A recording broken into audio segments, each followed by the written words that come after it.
ഉണ്ടായിരുന്നില്ലേ? വൈകിട്ട് ലൈറ്റ് ഒന്നും കണ്ടില്ലല്ലോ. ഓ, ഇവിടെ തന്നെ ഉണ്ടായിരുന്നു ചേച്ചി. പിന്നെന്തു പറ്റി? വൈകിട്ട് ലൈറ്റ് ഒന്നും ഇവിടെ കണ്ടില്ലല്ലോ. അത് ഇവിടെ കറണ്ട് ഉണ്ടായിരുന്നില്ല ചേച്ചി. അതിന് ഈ ഭാഗത്തൊന്നും കറണ്ട് പോയില്ല. ഞങ്ങളുടെ അവിടെയൊക്കെ ഉണ്ടായിരുന്നല്ലോ. അത് ചേച്ചി, ഇവിടെ കറണ്ട് കാശ് അടക്കാത്തോണ്ടേ വൈകിട്ട് വന്ന് ഒരു ഫ്യൂസ് ഊരിക്കൊണ്ടുപോയി. അതാ ഇവിടെ മാത്രം കറണ്ട് ഇല്ലാഞ്ഞേ. എൻ്റെ പൊന്നു സുമേ, ഒരു ഗവൺമെന്റ് ഉദ്യോഗസ്ഥന്റെ വീട്ടിൽ കറണ്ട് കാശ് അടക്കാണ്ട് ഫ്യൂസ് ഊരിക്കൊണ്ടുപോയി എന്ന് പറഞ്ഞാൽ ഇതിലും വലിയ നാണക്കേടുണ്ടാ? എൻ്റെ ചേട്ടൻ ഓട്ടോ ഡ്രൈവറായിട്ട് പോലും എല്ലാ മാസവും കറക്റ്റായിട്ട് കറണ്ട് കാശ് അടക്കും. എൻ്റെ പൊന്നേച്ചി, ഇവിടെ കാശില്ലാത്തോണ്ടല്ല ബില്ലടക്കാഞ്ഞ്. ചേട്ടന് ഇന്നലെ ഓഫീസിൽ നിന്ന് ഇറങ്ങാൻ പറ്റിയില്ല ബില്ലടക്കാൻ പോവാൻ. എന്നാ പിന്നെ നിനക്ക് പോയി അടച്ചുകൂടായിരുന്നാ? അതെങ്ങനെ ചേച്ചി, ഞാൻ പുറത്തു പോകുന്ന രമേശ് ചേട്ടന് ഇഷ്ടമല്ല. പിന്നെ പോയാൽ തന്നെ ഒരു 100 തവണ വിളിച്ചുകൊണ്ടിരിക്കും. അതുകൊണ്ട് ഞാൻ എങ്ങോട്ടും പോവാറില്ല. എൻ്റെ സുമേ, നിങ്ങളുടെ കല്യാണം കഴിഞ്ഞിട്ട് 10-12 വർഷം കഴിഞ്ഞില്ലേ? ഇപ്പോഴും സംശയമാണോ നിന്നെ രമേശിന്? എന്തു പറയാനാണ് ചേച്ചി, പുള്ളിക്കാരനേക്കാൾ ഇത്തിരി സൗന്ദര്യം എനിക്ക് കൂടിപ്പോയി. അതുകൊണ്ട് എന്താ, എവിടെ പോവാനും വരാനും പാടില്ല. എൻ്റെ വീട്ടിൽ തന്നെ ഞാൻ പോവാറില്ല. അതുകൊണ്ട് എടി മോളെ, അവൻ്റെ അച്ഛനും ചേട്ടനും ഇത് തന്നെയായിരുന്നു സംശയരോഗം. മരിക്കണവരെ അവൻ്റെ അച്ഛൻ അമ്മക്ക് സ്വസ്ഥത കൊടുത്തിട്ടില്ല. അതെനിക്കറിയാം. വെറുതെ അല്ല ആ പാവം തള്ള ഇങ്ങനെ മിണ്ടാട്ടം മുട്ടിപ്പോയത്. വല്ലവരോടും മിണ്ടിയ പുള്ളിക്ക് സംശയമായിരുന്നു. അതെ, അമ്മ പാവമാണ്, ഒന്നും മിണ്ടാറില്ല. ഇവിടെ പിള്ളേരൊക്കെ ഇൻട്രോവേർട്ട് അച്ചാമ്മന്നാ വിളിക്കണേ. ഇപ്പൊ മിണ്ടാട്ടം മുട്ടിപ്പോയതിന് ഇതാണോ ഫാഷൻ പേര്? ആണെന്നാണ് പിള്ളേര് പറയണത്. പിന്നെ ചേട്ടൻ്റെ അടവൊന്നും എൻ്റെ അടുത്ത് നടക്കൂല. ഞാൻ ചേട്ടൻ എന്തെങ്കിലും പറഞ്ഞാൽ അതെ ഈ ചെവി കൂടെ കേട്ട് ഈ ചെവി കൂടെ അങ്ങോട്ട് വിട്ടുകളയും. ഒന്നും പറയാനും പോവില്ല, വാദിക്കാനും പോവില്ല, ഒന്നുമില്ല. അതുകൊണ്ട് എന്താ, ഒരു പ്രശ്നമില്ലാണ്ട് ഞങ്ങളുടെ ജീവിതം മുന്നോട്ട് പോകുന്നു. ഇല്ലേ, പണ്ടേ തല്ലിപ്പിരിഞ്ഞു പോകണ്ടല്ലേ ചേച്ചി? അല്ലെങ്കിൽ നിനക്ക് നല്ല ക്ഷമയാണെന്നേ ഞാൻ എപ്പോഴും ഇവിടെ പറയാറുണ്ട്. അതൊന്നും ക്ഷമയുടെ കാര്യമല്ലേ ചേച്ചി. ഞാനിപ്പോൾ അങ്ങനെ ഒന്നും മൈൻഡ് ചെയ്യാറില്ല. ഞാൻ എൻ്റെ പിള്ളേർക്ക് വേണ്ടിയാണ് ഇപ്പം ജീവിക്കുന്നത്. ദേ കുളിച്ചിറങ്ങി തോന്നണം. ഇനി വിളിച്ചിട്ട് ചെന്നില്ലെങ്കിൽ അതിനും പ്രശ്നമാവും. പോട്ടേട്ടാ, പിന്നെ കാണേ. ഓ, ഈ പാവം പെണ്ണിന് ഈ ഗതി വന്നല്ല തമ്പുരാന്. വിളിച്ചു ചേട്ടാ. എത്ര നേരം ഞാൻ നിന്നെ കിടന്ന് വിളിക്കണം? നീ എവിടെ പോയി കിടക്കായിരുന്നു? അത് ചേട്ടാ, ഞാൻ പുറത്തൊക്കെ അടിച്ചു വാരിയിരുന്നു. ഓ, ഇത്ര രാവിലെ എന്നെ പുറത്തൊക്കെ അടിച്ചു വരേണ്ട ആവശ്യം എന്താണ്? ആ, കമ്പനിയിലെ ആൾക്കാരൊക്കെ ഈ സമയത്താണല്ലോ പോണത്. അപ്പൊ അവരെ കാണിക്കാനായിരിക്കും അല്ലേ? നിന്നോട് ഞാൻ എത്ര തവണ പറഞ്ഞേക്കണ് പുറത്ത് ഞാൻ വൈകുന്നേരം വന്നിട്ട് അടിച്ചു വരിക്കൊള്ളാന്ന്. രമേശ് ചേട്ടാ, 2 ദിവസമായിട്ട് നല്ല മഴയായിരുന്നില്ലേ? അവിടെയൊക്കെ ഇല വീണ് കിടക്കായിരുന്നു. അതാണ് ഞാൻ ഒന്ന് അടിച്ചു വാരിയത്. ഓ, 2 ഇല അവിടെ കിടന്നോർത്ത് നിനക്ക് എന്താണ്? നിനക്ക് പിന്നെ ആൾക്കാരെ കാണിക്കണമല്ല, അതിന് വേണ്ടിയില്ലേ? എൻ്റെ രമേശ് ചേട്ടാ, 2 ദിവസം ഞാൻ നോക്കി, ചേട്ടൻ അടിച്ചു വരുന്ന കണ്ടില്ല. അതുകൊണ്ടാണ് ഞാൻ അടിച്ചു വാരിയത്. പിന്നെ ഞാൻ അടിച്ചു വരുന്ന സമയത്തൊന്നും അതിൽ കൂടെ ആരും പോയില്ല. ആഹാ, അപ്പൊ നീ നോക്കി ആരെങ്കിലും ആ വഴി പോണുണ്ടാന്ന്? രമേശ് ചേട്ടനെ ചോദിക്കുമെന്ന് എനിക്കറിയായിരുന്നു. അതുകൊണ്ടാണ് ഞാൻ നോക്കിയത്. ആ, ഇനി ഇത് പറഞ്ഞാ മതിയല്ല. മോളെ ഇങ്ങോട്ടൊന്ന് വന്നേ. അമ്മ വിളിക്കുന്നുണ്ട് കേട്ടാ, ഞാൻ ഇപ്പൊ വരാം. എന്താ അമ്മ വിളിച്ചത്? ഞാനോ? ഞാൻ വിളിച്ചില്ലല്ലോ. മോളെ ഇങ്ങോട്ടൊന്ന് വന്നേ. മോളെ ഇങ്ങോട്ടൊന്ന് വന്നേ. എടി കള്ളിത്തുമ്പി, നീയാണ് അമ്മാമ്മയുടെ സൗണ്ടിൽ എന്നെ വിളിച്ചത്? പിന്നെ ഞാൻ നിക്കടി. എന്താണ് ഇവിടെ? അത് ഞാൻ ചുമ്മാ മോളുടെ ഒപ്പം. 2 കുട്ടികളെ എന്ത് കുട്ടികളി മാറിയിട്ടില്ല. ഇത്തിരി മെച്ചൂരിറ്റി കാണിക്ക് പ്ലീസ്. ആ, ഞാൻ ഇറങ്ങാൻ പോണേണ്. ഞാനേ ഗേറ്റ് പുറത്തുനിന്ന് കൂട്ടിക്കോളാം. ഉത്സവ പിരിവ് ആൾക്കാരൊക്കെ ഇറങ്ങി തുടങ്ങിയിട്ടുണ്ട്. ഇവിടെ വന്ന് കയറും. അത് വേണ്ട, അപ്പൊ ഞാൻ ഗേറ്റ് പുറത്തുനിന്ന് കൂട്ടിക്കോളാം കേട്ടാ.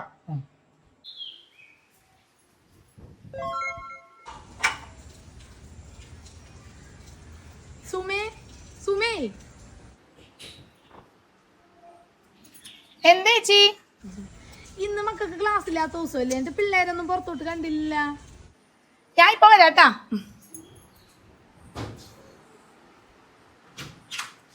തുമ്പി അച്ചാമ്മയുടെ ഒപ്പം അച്ചാമ്മയുടെ ചേട്ടന്റെ വീട്ടിൽ പോയേക്കണ്. ശിവി ഇവിടെ ഉണ്ട്, ക്ലാസ്സിലാണ്. ക്ലാസ്സോ? അത് ഈ സമയത്ത് ഓൺലൈൻ ക്ലാസ് ആണാ? ആ, അവനെ മാത്സിന് കുറച്ച് വീക്കായി തുടങ്ങി തോന്നിയപ്പോ ഞാൻ അവനെ ബാൻസു മാത്സ് ക്ലാസ്സിന് ചേർത്തായിരുന്നു. ബാൻസു മാത്സ് ക്ലാസ്സാ? അതെന്താടി? അതെ, ഓൺലൈനായിട്ട് മാത്സ് പഠിപ്പിക്കുന്ന ഒരു ക്ലാസ് ആണ് ഇത്. സമ്മർ വെക്കേഷൻ ഞാൻ ശിവനെ ബാൻസു മാത്സ് ക്ലാസ്സിൽ ചേർത്തായിരുന്നു. അപ്പൊ നല്ല മാറ്റം തോന്നി, അതുകൊണ്ട് അത് കണ്ടിന്യൂ ചെയ്ത്. ആഹാ, അതിനെപ്പറ്റി വിശദമായിട്ടൊന്ന് പറഞ്ഞു തന്നേടി. എന്റെ 2 ഇല്ലേ, 2 മാത്സിന് പുറകോട്ടാണ്. ഇതിന്റെ ഫൗണ്ടർ എന്ന് പറയുന്നത് നീലകണ്ഠ ഭാനുവാണ്. നീലകണ്ഠ ഭാനു എന്ന് പറഞ്ഞ വേൾഡിലെ ഫാസ്റ്റസ്റ്റ് ഹ്യൂമൻ കാൽക്കുലേറ്റർ എന്നാണ് അറിയപ്പെടുന്നത്. ഈ മാത്സിലൊക്കെ 50-ലധികം വേൾഡ് റെക്കോർഡ് കരസ്ഥമാക്കിയ ആളാണിത്. അതുപോലെ ശകുന്തളാദേവിയുടെ റെക്കോർഡും ബ്രേക്ക് ചെയ്തിട്ടുണ്ട്. ഇത് മറ്റു കോഴ്സുകളിൽ നിന്ന് ഡിഫറെൻ്റ് ആയിരിക്കാൻ കാരണം എന്താണെന്നറിയാവോ? ഇതിൽ റിയൽ ലൈഫ് ആപ്ലിക്കേഷനിലൂടെയാണ് നമ്മളെ പഠിപ്പിക്കുന്നത്. അതുപോലെ കുട്ടികളെ മെന്റലി കാൽക്കുലേറ്റ് ചെയ്യാനും പഠിപ്പിക്കും വിത്തിൻ സെക്കൻഡ്സ്. അപ്പോൾ എത്ര വയസ്സുള്ള പിള്ളേർക്കാണ് ഈ ക്ലാസ്സിൽ ചേരാൻ പറ്റണത്?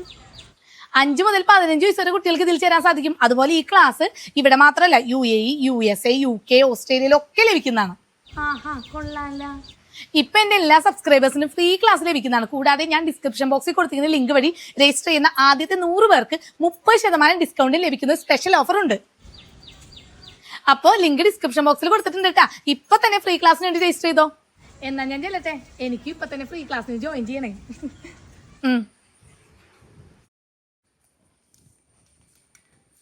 ചേട്ടാ, ഞാൻ പറഞ്ഞ എൻ്റെ കൂട്ടുകാരിയില്ലേ സുമ, അവളുടെ വീടാണിത്. നമുക്ക് ഇവിടെ കയറി ചെടി കഴുകിയിട്ട് പോവാം. സുമേ സുമേ സുമേ വിളിച്ചിട്ട് കേൾക്കുന്നില്ല ഏട്ടാ. ഇവിടെ ഇല്ലേ എന്നാവോ? ഞാൻ അവളെ ഫോണിലൊന്ന് വിളിച്ചു നോക്കട്ടെ.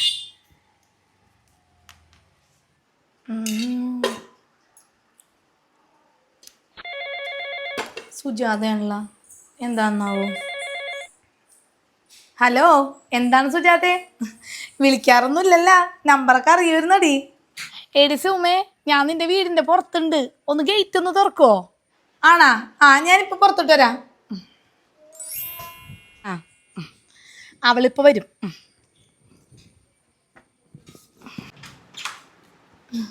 എന്താടി ഒന്നും പറയാതെ ഒറ്റ വരവ്? അതൊക്കെ പറയാം, നീ ആദ്യം ഗേറ്റ് തുറക്ക്. അത് എടി സുമേ, ആലോചിച്ച് കണ്ട് ഗേറ്റ് ഒന്ന് തുറക്കടി. കുറേ നേരം ഞാൻ ഇവിടെ നിന്ന് നിന്നെ വിളിക്കണത്, നീ കേട്ടില്ല, അതാ ഞാൻ ഫോണിൽ വിളിച്ചത്. അയ്യോ എടി, അത് താക്കോലേ ഹസ്ബൻഡിന്റെ അടുത്താണ്. അതെന്താണ്? പുള്ളിക്കാരൻ എല്ലാ ദിവസവും പോകുമ്പോ നിന്നെ പൂട്ടിയിട്ടാണ് പോവാറ്? നല്ല ഭർത്താവല്ലേ? ഒന്നും മിണ്ടാതിരിക്കും മനുഷ്യ. അതല്ല, ഇന്നറിയാതെ പൂട്ടിയിട്ട് പോയതാണ്. സ്പെയർ താക്കോലൊന്നും ഇല്ലേടി? ശരിയല്ല, ഒരു താക്കോലും കൂടി ഉണ്ടായിരുന്നല്ല. നോക്കട്ടെ കേട്ടാ, ഒരു മിനിറ്റ് അവിടെ നിൽക്കേ. എടി, സംശയ രോഗിയാണ് അവളുടെ ഭർത്താവ് തോന്നണം. ഇതൊക്കെ കാണുമ്പല്ലേ നീ എന്തൊരു ഭാഗ്യവതി. എനിക്ക് വല്ല സംശയം ഉണ്ടോ നിന്ന? അവളുടെ ഭർത്താവേ സംശയ രോഗിയാണെങ്കിൽ ഗവൺമെന്റ് ഉദ്യോഗസ്ഥനാണ്. നിങ്ങളാ വീട്ടിൽ വെറുതെ ചൊറിയും കുത്തിയിരിക്കല്ലേ? കുറെ സ്ഥലമുണ്ട്, പറമ്പുണ്ട്, അതുണ്ട്, വാഴക്കുണ്ട് എന്നൊക്കെ പറഞ്ഞ എന്നെ കല്യാണം കഴിച്ചല്ലേ? എന്തുണ്ട്? ഒന്നുമില്ല. പറമ്പൊക്കെ ഉണ്ടായതാണ് നിന്നെ കിട്ടിയതിന് ശേഷം അതൊക്കെ വിൽക്കണ്ടെന്ന്. പിന്നെ 6.5 സെന്റ് അതല്ല പറമ്പ്. ഒന്ന് പോവാ മനുഷ്യ. സുജാതെ, ദേ കിട്ടിയിട്ടാ, ഞാനിപ്പോ തുറക്കാം.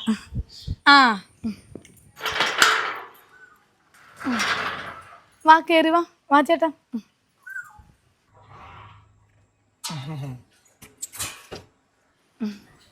വാ, കേറി വാ. ഇന്നിൻ്റെ ഹസ്ബൻഡ് അല്ലേ? ഞാൻ കേട്ടിട്ടുള്ളൂ, ആളെ ആദ്യമായിട്ടാണ് കാണുന്നത്. അതെ അതെ, ഇതാണ് എൻ്റെ കെട്ടിയവൻ. വീട്ടിൽ നിന്ന് പുറത്തിറങ്ങാറില്ല, പിന്നെ എങ്ങനെയാണ് കാണുന്നത്? നീ ഇങ്ങോട്ടായിട്ട് ഇറങ്ങിയാണോടി? അല്ലടി, ഞാൻ മേമ്മയുടെ മോളുടെ വയറ് കാണലെ ചടങ്ങുണ്ടായിരുന്നു, അതിന് പോയതാണ്.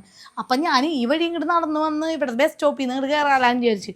ഒരു ഓട്ടോക്കാരൻ വന്ന് അങ്ങോട്ട് ചെളി തെറിപ്പിച്ച്. ഭാഗ്യത്തിന് ചേട്ടൻ്റെ അടുത്ത് മാത്രമേ തെറിച്ചുള്ളൂ. അപ്പം മുണ്ടൊന്ന് കഴുകിയിട്ട് പോകാമെന്ന് പറഞ്ഞ് ഞാൻ പറഞ്ഞ എൻ്റെ കൂട്ടുകാരുടെ വീട് ഇവിടെ അടുത്തുണ്ട്, അപ്പോൾ കഴുകിയിട്ട് പോകാമെന്നും പറഞ്ഞ് പോന്നാ. അതിനെന്താ, വാ കയറി വാ. വാ ചേട്ടാ. വാ മനുഷ്യ. ദേ ആ മുറിയിലാണ് ചേട്ടാ ബാത്റൂം ഉള്ളത്, ചെന്ന് കഴിക്കോ. ഇവിടെ വേറെ ആരുമില്ലേ സുമേ? ഞാനും പിള്ളേരാണ് ഉണ്ടാവാറ്. ചേട്ടൻ രാവിലെ തന്നെ ജോലിക്ക് പോവല്ല, പിന്നെ അമ്മയുണ്ടാവും. അപ്പം അമ്മയും തുമ്പിയും കൂടി അമ്മയുടെ ചേട്ടൻ്റെ വീട്ടിൽ പോയേക്കാം. ഇവിടെ മോനുണ്ട്, അവൻ ഓൺലൈൻ ക്ലാസ്സിലാണ്.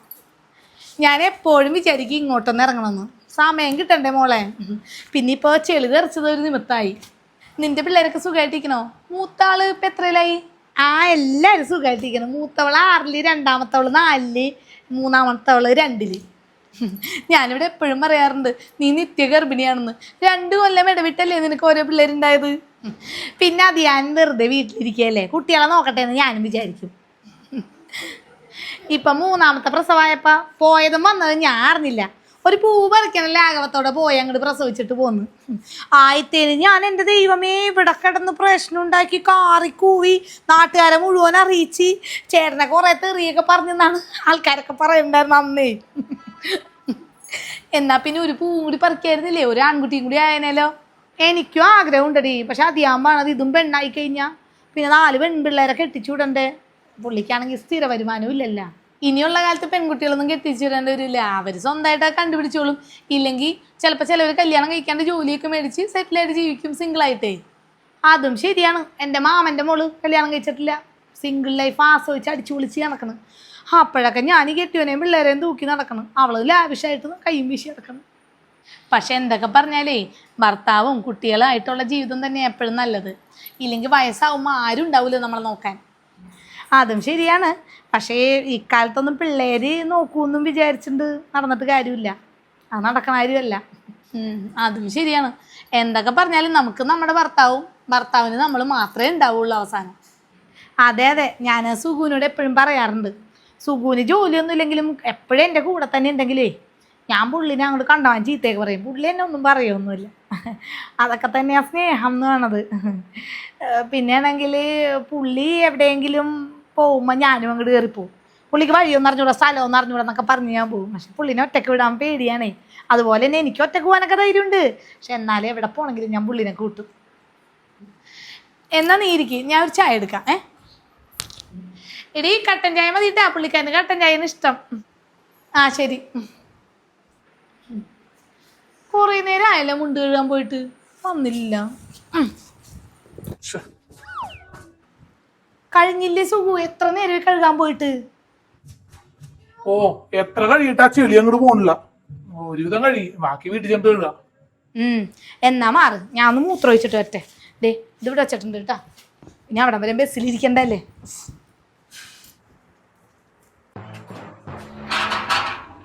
ഞാൻ ഈ ഗേറ്റ് അടച്ചിട്ടാണല്ലോ പോയത്. എടി ഭയങ്കര ഞാൻ പോയ തക്കത്തിന് അവള് ജാരനെ വിളിച്ച് വീടിന്റെ അകത്ത് തീറ്റിക്കല്ലേ. ശരിയൊക്കെ തരാടി തന്നെയാ.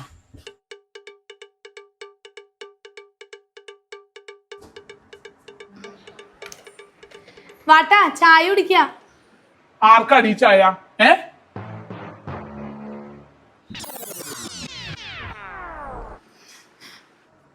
സുമേ വേറൊരു മുണ്ട് തരൂ എടുക്കാനായിട്ട്. എന്നിട്ട് ഈ മുണ്ടൊന്ന് വാഷിംഗ് മെഷീനിൽ ഇട്ട് ഉണക്കി തരുവോ?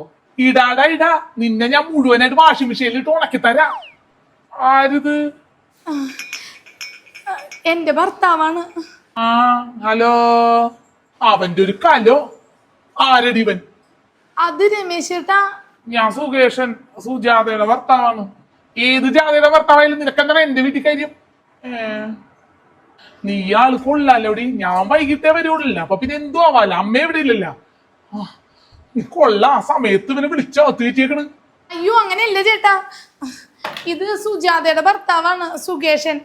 ഇവര് ഇതിൽ കൂടെ പോയപ്പോഴേ ചേട്ടന്റെ മുണ്ടിൽ ചെളി തെറിച്ച്, അപ്പൊ അത് കഴുകാൻ വേണ്ടി കയറിയതാണ്. അയ്യോ, ഇവിടെ എത്തുമ്പോ മാത്രം ഇവന്റെ മുണ്ടുമ്പോ ചെളി എറിക്കണം.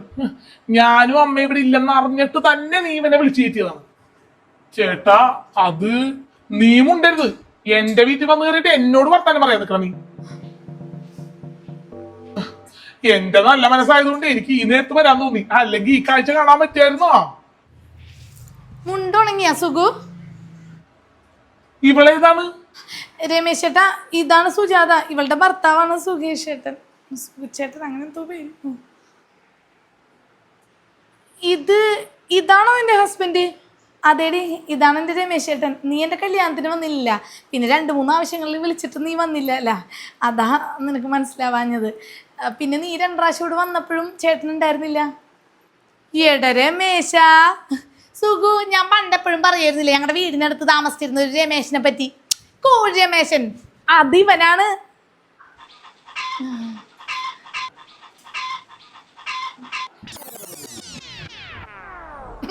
എൻ്റെ കല്യാണത്തിന് മുന്നേ ഇവർ നാട്ടിൽ നിന്ന് പോയതാണ്. അച്ഛനും ചേട്ടനും അമ്മയും ഇവനും കൂടി പോയതല്ല, നാട്ടുകാർ പറഞ്ഞു വിട്ടാന്ന് പറയണം. യോ, പിന്നെ ഈ നാട്ടിലോട്ടാണ് വന്നതെന്ന് ഞാൻ അറിഞ്ഞില്ലട്ടാടാ. ഇവൻ്റെ അച്ഛനും ചേട്ടനും അവിടുത്തെ ആസ്ഥാന കോഴിയായിരുന്നു. എന്നാലും എൻ്റെ മോളെ നിനക്ക് ഇവനെ കിട്ടിയുള്ള. എന്നാ രമേശ ഞാൻ ഇറങ്ങട്ടെ, ഇടക്കൊക്കെ ഇനി വരാല്ല. ഇനിയിപ്പൊ നിന്റെയും കൂടി വീടായില്ലേ, 2 സ്വന്തക്കാരൊരു വീട്ടില്. പോട്ടെ സുമേ, പിന്നെ വരാട്ടാ. വാ മനുഷ്യ. രമേശ് അവിടെ നിന്നേ. രമേശാന്നോ? നിങ്ങളുടെ നാട്ടിലെ ആസ്ഥാന കൂടിയത് നിങ്ങളായിരുന്നല്ലേ? വെറുതെ അല്ല തൊട്ടേനും പിടിച്ചതിനൊക്കെ എന്നെ സംശയം നിങ്ങൾക്കല്ലേ? ഞാൻ വിചാരിച്ചു എനിക്ക് ഇത്തിരി സൗന്ദര്യം കൂടി പോയതുകൊണ്ടാണ് നിങ്ങൾക്ക് എന്നെ ഇത്ര സംശയമൊന്നും. ഇപ്പോഴല്ലേ കാര്യം മനസ്സിലായത്. അത് നിങ്ങൾ ആരാന്നാണ് നിങ്ങളുടെ വിചാരം? എന്റെ പിള്ളേരെ ഓർത്തോണ്ട് മാത്രമാണ് നിങ്ങളോടൊപ്പം ഞാൻ ജീവിക്കുന്നത്, അല്ലാണ്ട് നിങ്ങളുള്ള സ്നേഹം കൊണ്ടൊന്നല്ല. ഓരോ തവണ നിങ്ങൾ ഇങ്ങനെ ഓരോന്ന് സംശയിക്കുമ്പോഴേ ഞാൻ വിചാരിക്കും നിങ്ങൾക്ക് എന്തോ കുഴപ്പമുണ്ടല്ലാന്ന്. ഇപ്പല്ലേ മനസ്സിലായി നിങ്ങൾ അവിടെ അങ്ങനെയൊക്കെ നടന്നിരുന്നല്ല. അപ്പൊ ഞാൻ എങ്ങനെയൊക്കെ ഇങ്ങനെയൊക്കെ പോവെന്ന് ഓർത്തിട്ടാണ് നിങ്ങൾക്ക് പേടി അല്ലേ? നിങ്ങൾ പേടിക്കണ്ട, ഞാൻ നല്ല അന്തസ്സുള്ള കുടുംബത്തിൽ പറഞ്ഞാണ്.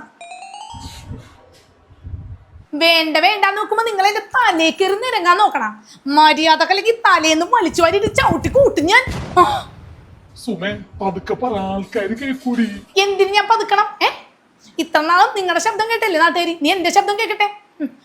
ഇനി മേല ഇന്ന് രാവിലെ എന്നോട് പെരുമാറിയത് പോലെ നിർത്തിക്കോ, ഇല്ലെങ്കിൽ എന്റെ തനി സ്വരൂപം നിങ്ങൾ കാണും. കേട്ട് കേട്ട് പതുക്കെ പറ, ആൾക്കാര് കേൾക്കുന്നേ. ഒന്ന് കിടക്കട്ടെ, വല്ലാത്ത തലവേദന.